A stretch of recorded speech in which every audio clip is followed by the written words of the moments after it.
یا رحمت للعالمین ادرک لزین العابدین. باتیں آسان ہو جایا کرتی ہیں. نظر روئے محمد پر گلا شمشیر قاتل پر. بات سمجھ آ رہی ہے نہیں آ رہی؟ نہیں سمجھ میں آئی، میرا خیال ہے پھسل گئی یہ بات.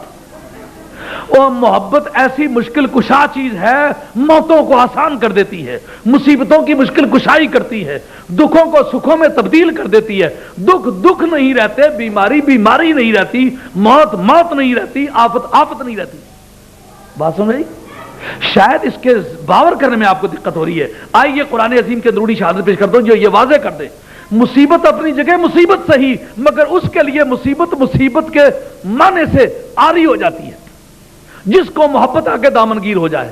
ہاں قرآن عظیم کہتا ہے فَلَمَّا رَأَيْنَهُ أَكْبَرْنَهُ وَقَطَّعْنَ أَيْدِيَهُنَّ وَقُلْنَ حَاشَ لِلَّهِ مَا هَذَا بَشَرًا إِنْ هَذَا إِلَّا مَلَكٌ كَرِيمٌ.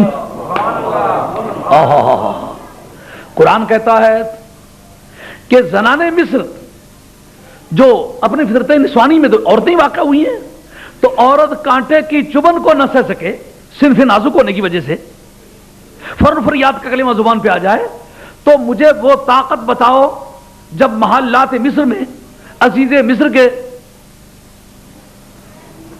دربار میں یا اس کے شاہی محلات میں بیٹھی ہوئی ہیں اور سامنے ان کے میز پڑے ہوئے ہیں، ان میں پلیٹیں پڑی ہوئی ہیں، ان میں سیب پڑے ہوئے ہیں، ان میں نشتر پڑے ہوئے ہیں. اب آنا ہے جناب یوسف علیہ السلام نے اور سیب کھانے ہیں. انہوں نے پروگرام یہ بنا ہے وہ آئے گا تو تم سیب کھاؤ گی، تم اس وقت تمہارے سامنے جو ماحضر ہے یہ تناول کرو گی. اور چھری کانٹے کا سسٹم جو دقیانوس کے دور سے بھی پہلے کا دور ہے، یہ تو اس زمانے کی بھی بات موجود ہے جو آج لوگ سمجھتے ہیں شاید یہ معراج کمال ہے.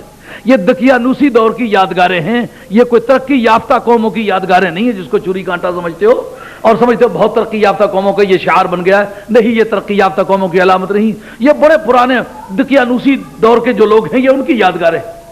جس وقت جناب یوسف علیہ السلام تشریف لاتے ہیں تو ہوا کیا؟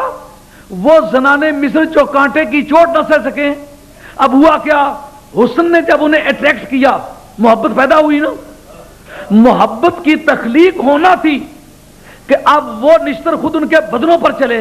اب فطرت انسانی کے مطابق بدن درد تو کرتے ہوں گے، لیکن پتہ کیوں نہ رہا؟ محبت جب اس زاویے پر پہنچا دے جب احساس ضابطہ نہ رہے اسے عشق کہتے ہیں. اب زنان مصر جناب یوسف علیہ السلام کی محبت سے متاثر ہوئی تو وہ مشکل کشائی ہو گئی. جسموں پہ چلنے والے نشتوں کی وجہ سے ہونے والے زخموں کا درد نہ رہا. کیوں درد نہ رہا؟ محبت جاگی، درد نہ رہا، مصیبت نہ رہی، زخم نہ رہے. اگر جمال یوسفی میں یہ قوت ہے کہ جس وقت بدن پہ نشتر چل رہے ہوں نگاہ جمال یوسفی دیکھ رہی ہو تو پتہ نہیں چلتا کہ مجھ پر ہی یہ نشتر چل رہا ہے، تو جمال محمدی دیکھنے والے کو کیوں پتہ چلے کہ میں کہاں جا رہا ہوں؟ خیال ہے کہ اب بات پلے بڑی ہے کہ محبت دامنگیر ہو جائے. محبت بڑی مشکل کشا ہے، محبت نسخہ کیمیا ہے. قرآن عظیم کے حکم کی روح سے تو وہ فرض ہے اور فرض عین ہے. فرض عین ہونے کا مطلب یہ ہے کہ ہر شخص پر فرض ہے. عین کہتے ہیں ذات کو، یعنی فرض ذاتی ہے، کولیکٹیو ڈیوٹی نہیں ہے، فرض کفایہ نہیں ہے. جیسا جنازہ پڑھ دیا کا جنازہ اگر رہ جائے تو بخشے جا سکتے ہو، مگر عشق مصطفیٰ سے پھسل جاؤ تو پھر کبھی نہیں بخشے جا سکتے. ہاں؟ وہ فرض کفایہ ہے، یہ فرض عین ہے. عین کے معنی ذات، جس کی ذات تسلیم ہوگی اس کے لیے عشق مصطفیٰ کا ہونا ضروری ہوگا. اور اگر وہ اس کو نہیں پہچانے گا تو واللہ لا یہدی القوم الفاسقین، اللہ تعالیٰ فاسقوں کی قوم کو منزل مقصود عطا نہیں کیا کرتے. معلوم ہوا فسق اعتقادی جو ہے وہ عشق رسول سے معرومی کا نظریہ ہے.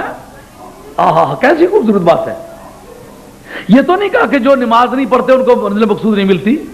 کہا نمازی ہوں، حاجی ہوں، غازی ہوں، بسترے والے ہوں، لوٹے والے ہوں، مسواک والے ہوں، سر ٹنڈ ہو، حج کرتے ہوں، کعبہ شریف جاتے ہوں، مدینہ شریف رہتے ہوں، عربی بولتے ہوں، اگر ان کی مال، ان کی جانیں، ان کے رشتہ دار، ان کے باپ، ان کے بیٹے، ان کی اولادیں، ان کی کوئی چیز بھی سرکار سے اگر زیادہ پیاری ہو تو پھر ہدایت ان کا مقدر نہیں ہے، پھرتے رہیں تو یہ عذاب کا پھرنا ہوگا، ہدایت کا پھرنا نہ ہوگا۔